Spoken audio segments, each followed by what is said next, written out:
안녕하세요. 오늘은 느헤미야서의 마지막 장 13장을 같이 보려고 합니다. 근데 이 느헤미야서를 쭉 읽다 보면요. 마지막 13장에서 약간 하게 돼요. 왜냐하면 바로 직전까지만 해도 엄청난 부흥과 회개, 정말 기쁨의 축제가 있었는데 어떻게 이렇게 순식간에 무너질 수가 있었을까요? 오늘 이야기는 바로 이 지점, 그 뜨거운 은혜를 체험한 뒤에 우리의 삶을 또 신앙을 어떻게 지켜나가야 하는지에 대한 이야기입니다. 맞아요. 바로 이 질문이 오늘 우리가 붙잡고 가야 할 핵심 질문입니다. 우리도 그런 생각하잖아요. 와, 저렇게 큰 은혜를 받았으면 이제 신앙생활 잘하겠지. 그런데 이스라엘 백성들은 정말 놀랄 만큼 빠르게 영적으로 무너져 내렸습니다. 도대체 왜 그랬을까요? 느헤미야 13장을 통해서 그들의 갑작스러운 타락 뒤에 숨겨진 원인이 뭔지, 그리고 그게 오늘을 사는 우리에게는 어떤 의미가 있는지 한번 깊이 들어가 보겠습니다. 자, 이 상황이 얼마나 충격적인지를 제대로 느끼려면 바로 그 전의 분위기를 한번 떠올려 봐야 해요. 불과 얼마 전에 8장에서는 모든 백성이 말씀을 듣고 눈물로 회개했고요. 9장에서는 다 같이 금식하면서 하나님과 언약을 다시 맺었어요. 그리고 12장에서는요. 완성된 성벽 위에서 온 백성이 기뻐 찬양하는 소리가 예루살렘 바깥까지 울려 퍼질 정도였죠. 정말 엄청난 영적 부흥의 절정이었단 말입니다. 그런데 13전에서 느헤미야가 다시 돌아와서 본 모습은 완전히 정반대, 그야말로 혼돈 그 자체였습니다. 네, 이게 바로 느헤미야 13장이 우리에게 아주 냉정하게 보여주는 진실입니다. 한 번의 뜨거운 영적 체험이나 은혜가 우리의 거룩한 삶을 자동으로 보장해주지는 않는다는 거죠. 이스라엘 백성들한테는 분명 뜨거운 결단이 있었어요. 하지만 그 결단을 계속해서 지켜나갈 힘이 부족했던 겁니다. 그래서 하나님께서 이 문제를 해결하시려고 느헤미야를 다시 예루살렘으로 보내신 거죠. 자, 그럼 페르시아에서 돌아온 느헤미야의 눈에 가장 먼저 딱 들어온 문제가 뭐였을까요? 와, 그건 바로 그들 신앙의 심장부, 예배의 중심인 성전 안에서 벌어지고 있던 아주 심각한 타협이었습니다. 아니, 여러분, 이거 한번 보세요. 정말 기가 막히지 않나요? 성전 안에 곡관이라고 불리는 방이 있었는데 원래는 백성들이 낸 11조나 헌물을 보관하는 거룩한 장소였거든요. 그런데 그곳에 누가 살고 있었냐면 도비아라는 사람이 떡하니 자기 개인 방으로 쓰고 있었던 거예요. 이 도비아가 누굽니까? 성벽 재건을 사사건건 방해했던 하나님의 원수잖아요. 근데 그런 사람의 성전 한복판에 자기 집을 차린 거죠. 더 황당한 건 이 일을 허락해준 사람이 바로 당시 대제사장 엘리야십이었다는 겁니다. 사적인 관계 때문에 하나님의 집을 그냥 내어준 거예요. 느헤미야가 이 광경을 보고 가만히 있었을까요? 아니죠.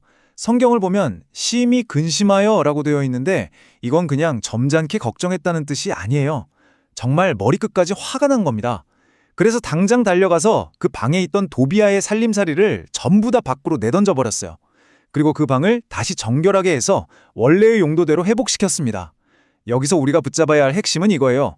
교회의 거룩함은요, 세상의 논리나 인간적인 관계, 그 어떤 것과도 타협할 수 없는 절대적인 가치라는 겁니다. 자, 문제는 여기서 끝나지 않았습니다. 이 영적인 해이함이 이제는 돈과 시간, 그러니까 우리 삶의 가장 현실적인 부분으로 어떻게 파고들었는지 한번 보시죠. 느헤미야가 보니까 성전에서 봉사해야 할 레위인들이 다 어디론가 사라지고 없는 거예요. 알고 보니 백성들이 11조를 안 내니까 레위인들이 먹고 살기 위해서 자기 밭으로 돌아가 버린 거였습니다. 여기서 11조의 핵심은 단순히 돈의 액수가 아니에요. 바로 이 근본적인 질문, 내 돈과 내 재물의 진짜 주인이 누구인가? 라는 주권의 문제죠. 이게 내 거라고 생각하면 당연히 아깝죠. 하지만 모든 것이 하나님의 것임을 인정할 때 우리는 비로소 청지기로서 기쁘게 드릴 수 있게 되는 겁니다. 이게 마치 도미노처럼 무너져 내리는 거예요. 자, 보세요. 백성들이 먼저 재정적인 헌신을 딱 멈추니까 성전 사역자들이 생계를 위해 흩어지게 되죠. 그러자 결국 어떻게 됩니까? 예배가 멈추고 하나님의 집 자체가 방치되는 이 끔찍한 연쇄 반응이 일어난 겁니다. 어떻게 보면 작은 불순종 하나가 공동체 전체의 예배 시스템을 마비시켜버린 거죠. 돈 문제에만 그랬을까요? 아니요. 시간도 똑같았습니다. 그들은 안식일에 버젓이 장사를 하고 심지어 이방 상인들을 성 안까지 끌어들여서 시장을 열었어요. 여러분, 안식일은 그냥 쉬는 날이 아니잖아요. 일주일을 먹고 사는 힘이 내 노력에서 나오는 게 아니라 하나님으로부터 옵니다라는 믿음의 고백이거든요. 그런데 그들은 또다시 자기 시간과 삶의 공급자가 하나님이라는 사실을 까맣게 잊어버렸던 겁니다. 그리고 이제 이 타락은 정말 가장 깊숙한 곳, 우리 삶의 가장 개인적인 영역인 관계와 가정 안으로까지 파고듭니다. 그리고 이게 다음 세대의 신앙에 어떤 영향을 미쳤는지가 정말 심각해요. 그들이 또다시 이방 여인들과 결혼하기 시작했습니다. 이게 단순히 국제 결혼 같은 문화적인 문제가 아니었어요. 진짜 심각한 문제는 그 결과였는데 자녀들이 어머니 나라의 말을 배우면서 유다말, 즉 히브리어를 못하게 된 거예요. 여러분, 유다의 언어를 모른다는 건 무슨 뜻일까요? 하나님의 말씀인 성경을 읽지도 이해하지도 못하게 된다는 뜻입니다. 이건 곧 신앙의 대가 끊기는 아주 심각한 위기였던 거죠. 심지어 대제사장의 가문마저 이 문제에 연루되어서 그 거룩한 직분이 더럽혀지고 말았습니다. 느헤미야가 이 문제를 보고 그럴 수도 있지 하고 넘어갔을까요? 절대 아니죠. 그는 사람들을 불러 모아 책망하고 어떤 사람은 때리고 머리털을 뽑으면서까지 다시는 그러지 않겠다는 맹세를 시켰습니다. 심지어 원수 산발랏의 사위가 된 대제사장의 손자를 그 직분에서 쫓아내기까지 했어요. 굉장히 과격해 보일 수 있지만 그만큼 다음 세대의 신앙을 지키는 문제가 절박했던 겁니다. 자, 그럼 이 모든 이야기를 통해서 느헤미야 13장이 우리에게 던지는 가장 큰 메시지는 뭘까요? 바로 이것입니다. 은혜는 결코 종착역이 아니라는 것. 은혜는 새로운 여정의 시작일 뿐이고 우리의 거룩함은 한 번의 결단으로 완성되는 게 아니라 끊임없이 아주 적극적으로 관리해야만 지켜진다는 사실입니다. 저는 이 비유가 정말 와닿는데요. 사람의 마음은 며칠만 그냥 내버려둬도 온갖 잡초가 자란다. 딱 맞지 않나요? 우리의 영적인 삶이 꼭 정원 가꾸기 같아요. 계속해서 김을 매고 물을 주고 돌보지 않으면 순식간에 잡초가 무성해지는 것처럼 우리 마음도 매일매일 하나님의 말씀과 기도로 가꾸지 않으면 반드시 무너지게 되어 있다는 거죠. 그러니까 결국 느헤미야가 한 일은요, 단순히 무너진 성벽을 다시 쌓는 건축가가 아니었어요.